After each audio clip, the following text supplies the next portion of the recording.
Adik, kita sampai di soal nomor 11. Kakak bacakan soalnya dulu. Penerapan iptek untuk mengatasi krisis pangan yang disebabkan oleh Perang Dunia Kedua dikenal dengan, jadi ada ramalan dari yang namanya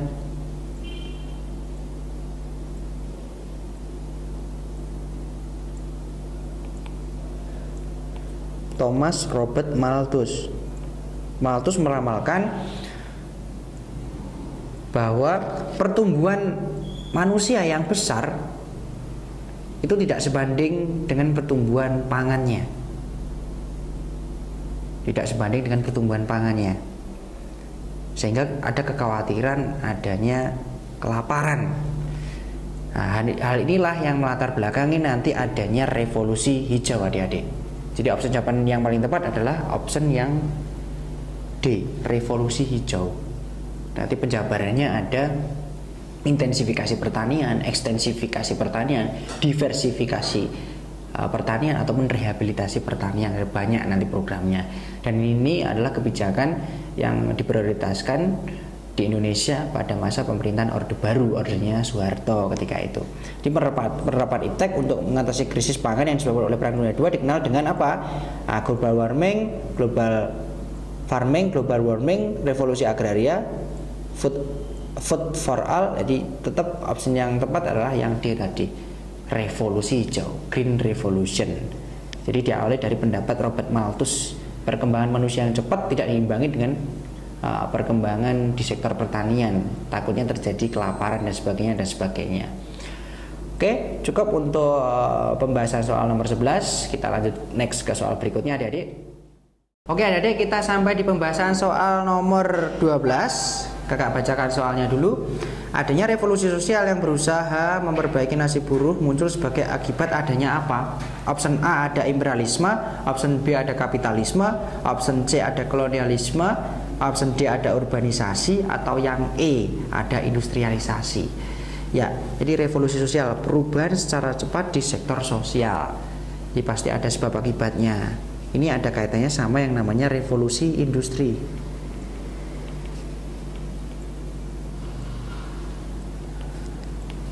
Revolusi industri terjadi di mana? Ingat, revolusi industri terjadi di Inggris.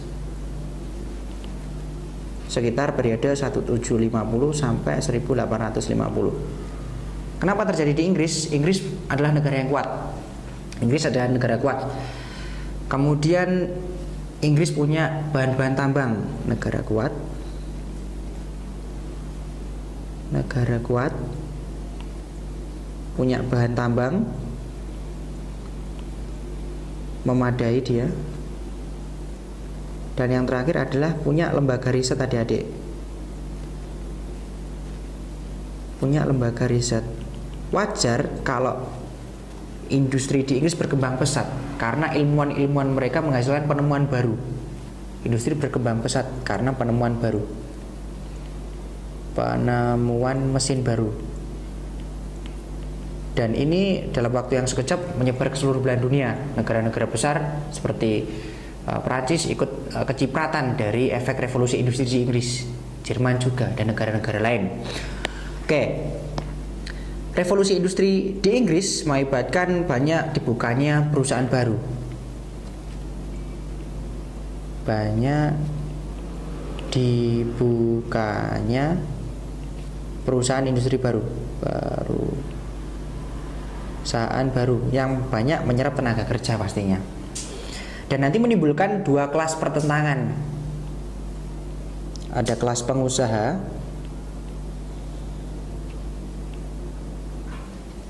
ada kelas buruh, adik-adik. Pengusaha selalu ingin agar gaji si buruh yang dia pekerjakan di perusahaan mereka itu gajinya turun, agar mereka bisa berhemat dalam menggaji pegawai. Si buruh juga ingin agar gajinya setiap tahun itu naik, wajar. Di Indonesia pun juga sama, tiap tahun ingin agar buruh itu gajinya naik, selalu diperjuangkan, ada UMR macam-macam, UMK macam-macam. Oke, pengusaha ini selalu berideologi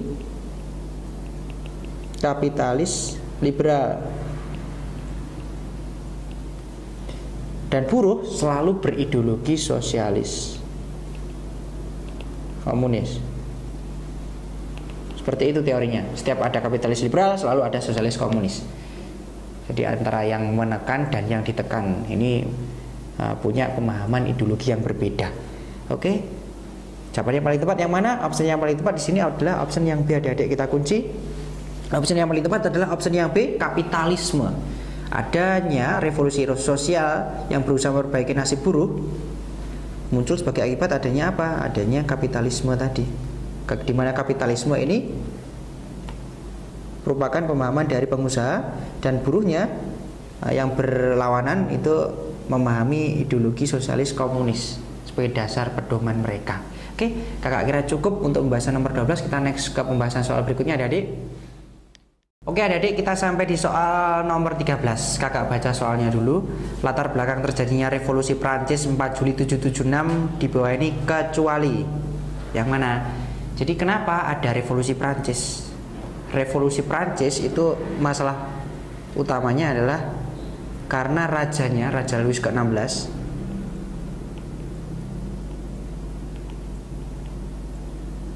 bertindak sewenang-wenang.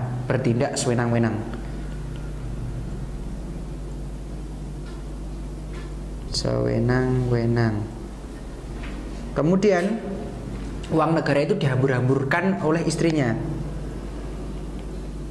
Marie Antoinette, yang dijuluki juga oleh masyarakat Prancis dengan Madame Deficit. Yang dijuluki juga oleh masyarakat Prancis dengan julukan Madame Deficit. Maria Antoinette banyak menghambur-hamburkan uang negara. Jadi banyak menghamburkan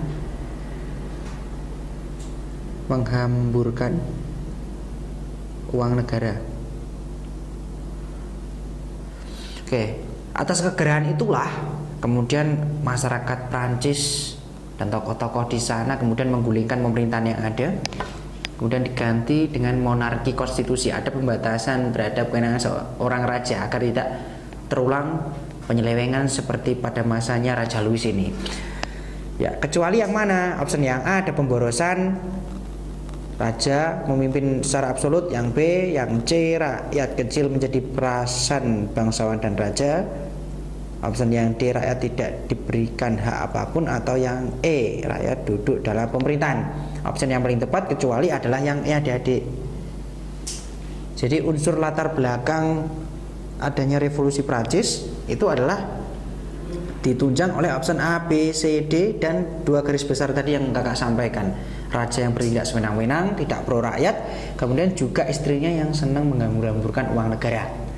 Oke, cukup adik-adik untuk pembahasan soal nomor 13. Jadi nanti endingnya Raja Louis dan Marie Antoinette istrinya ini diguilotin, jadi dipenggal dia oleh masyarakat Prancis, disaksikan masyarakat banyak. Oke, lanjut next ke soal pembahasan nomor 14. Oke adik-adik, kita sampai di pembahasan soal nomor 14. Semboyan revolusi Prancis yang merupakan hasil pemikiran dari J.J. Rousseau adalah A. Vini Vidi Vici, B. Virtus Unita Fortior, C. Unite Dignite Travail, D. Unity Liberty Justice, atau yang E. Liberté Égalité Fraternité. J.J. Rousseau adalah salah satu tokoh pemikir dari Prancis. Tokoh ini sangat berpengaruh bagi revolusi Prancis. Yang mana yang tepat kita kunci jawabannya adalah yang E, Liberté Égalité Fraternité. Liberté artinya apa? Liberté artinya kebebasan. Kebebasan. Égalité artinya persamaan. Dan fraternité artinya adalah persaudaraan, yang nanti dimanifestasikan dengan bendera Prancis itu sendiri adik-adik.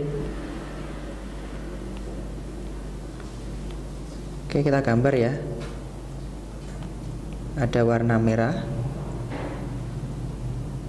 ada warna putih, kemudian ada warna biru, bendera kebangsaan dari Prancis. Jadi ada merah, ada putih, ada biru. Untuk memanifestasikan liberté, égalité, dan fraternité. Oke, kakak kira cukup untuk pembahasan nomor 14. Kita lanjut ke pembahasan soal berikutnya, adik-adik, yang terakhir 15. Oke adik-adik, kita sampai di pembahasan soal yang pamungkas yang terakhir nomor 15. Kakak bacakan soalnya. Di bawah ini merupakan akibat-akibat yang ditimbulkan revolusi industri pada abad ke-18. Tadi beberapa soal di belakang kita yang kita bahas tadi udah membahas tentang revolusi industri. Oke, ada kaitannya sama soal yang ini. Revolusi industri. Tadi perkembangan cepat di Inggris, ditemukannya banyak penemuan baru. Banyak penemuan baru. Banyak ditemukannya penemuan baru, kemudian juga banyak dibukanya perusahaan baru.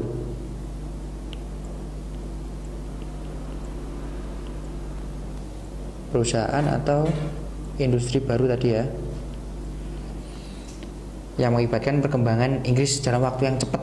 Nah, dia punya lembaga riset, dia punya bahan tambang, dan dia adalah negara kuat. Itu syarat Inggris menjadi negara revolusi industri tadi. Oke, di bawah ini merupakan akibat kita bahas dampak di sini ya, adik-adik.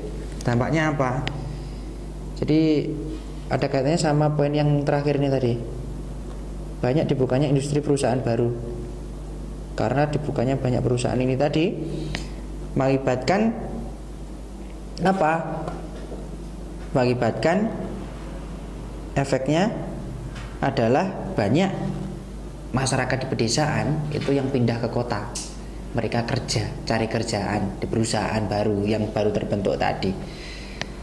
Jadi ditambah lagi persoalan di desa-desa itu ketika itu di Inggris ada revolusi agraria, revolusi pertanian, kaitannya sama revolusi hijau. Jadi desa-desa yang semula dikerjakan manual tenaga manusia, ditemukannya mesin macam-macam itu mengakibatkan pekerjaan mereka sedikit tergeser, sedikit berkurang, sehingga kemudian mereka cari lahan pekerjaan baru, sehingga kemudian mereka diarahkan negara untuk pindah saja ke kota, kerja di perusahaan baru yang merupakan bentukan dari pemerintah seperti itu untuk menyokong berkembangnya revolusi industri tadi. Jadi yang kecuali yang mana? Ada berkembangnya paham demokrasi liberal, ada timbulnya golongan berjuis dan buruh. Jadi berjuis ini benar ya, berjuis ini mengacu ke pengusaha yang punya alat produksi tadi, pengusaha yang punya alat produksi. Buruh ini yang dipekerjakan oleh pengusaha tadi yang berideologi sosialis komunis tadi, di mana pengusahanya berideologi kapital liberal. Munculnya industri dalam skala besar ini tadi sudah kita singgung, banyak dibukanya perusahaan baru, industri skala besar. Kemudian option yang D, timbulnya kapitalisme modern, itu tadi benar juga. Kemudian yang E juga benar, yang kita singgung tadi, berbondong-bondong terjadi urbanisasi. Kebetulan di desa juga sedang ada revolusi agraria yang mengakibatkan mereka kekurangan lahan kerja, sehingga kemudian mereka lari ke kota kerja di perusahaan industri baru tadi. Jadi jawabannya paling tepat yang mana? Kecuali yang A, adik-adik ya, berkembangnya paham demokrasi liberal. Oke, cukup untuk pembahasan soal nomor 15. Semoga bermanfaat. Sampai ketemu lagi di pembahasan soal-soal berikutnya bersama saya. Oke, saya tutup, adik-adik, jaga kesehatan selalu. Assalamualaikum warahmatullahi wabarakatuh.